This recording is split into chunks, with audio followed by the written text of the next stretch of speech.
मराठा समाजाला ओबीसी प्रमाणे 8 योजनांमध्ये सवलती, मराठा समाजाला शैक्षणिक सवलती आणि सोयी सुविधा लागू, फडणवीस सरकारचा मोठा निर्णय।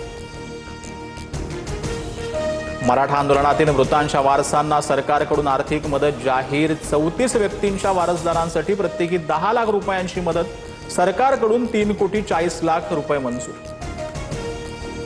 मराठा समाजासाठी घेतलेल्या निर्णयाबाबत मुख्यमंत्री फडणवीसांचे आभार, मराठा समाज तुम्हाला कधीही विसरणार नाही, शासन निर्णयावरून मनोज जरांगेंची प्रतिक्रिया।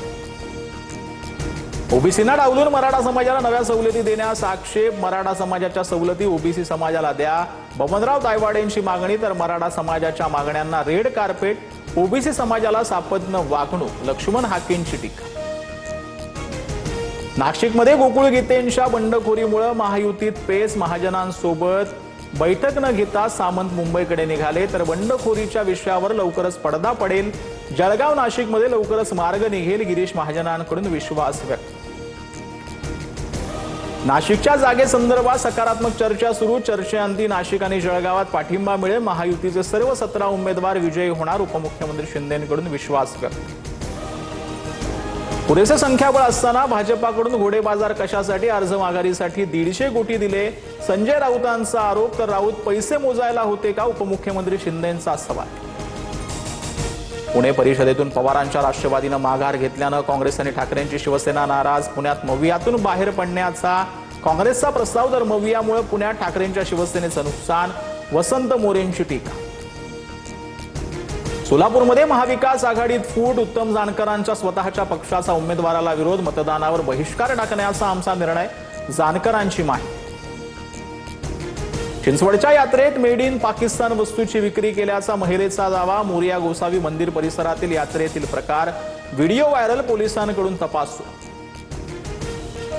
नाशिक टीसीएस धर्मांतर प्रकरणात धक्कादायक खुलासा, जाकीर नाईकचे व्हिडिओ दाखवून पीडितेचं धर्मांतर केल्याचा संशय, निदा खान विरोधामध्ये आरोपपत्र दाखल। गॅस डिझेल नंतर आता राज्यातल्या काही भागात डीएपी खताचा तुटवडा, खरीपाच्या तोंडावर वाशिम जिल्ह्यात डीएपी खत मिळत नसल्यामुळे शेतकऱ्यांमध्ये संताप। मराठवाड्यातल्या अनेक भागामध्ये अजूनही नोट टंचाईची समस्या कायम, हिंगोलीतल्या वसमतमध्ये 8 दिवसांपासून एटीएम मध्ये पैसे नाहीत, नागरिक हैराण। जळगावच्या सराफा बाजारात सोनं चांदीच्या दरात मोठी घसरण, सोनं 1,500 स्वस्त, तर चांदीच्या दरामध्ये 10,000ची घसरण, सोन्याचे दर 1,58,000।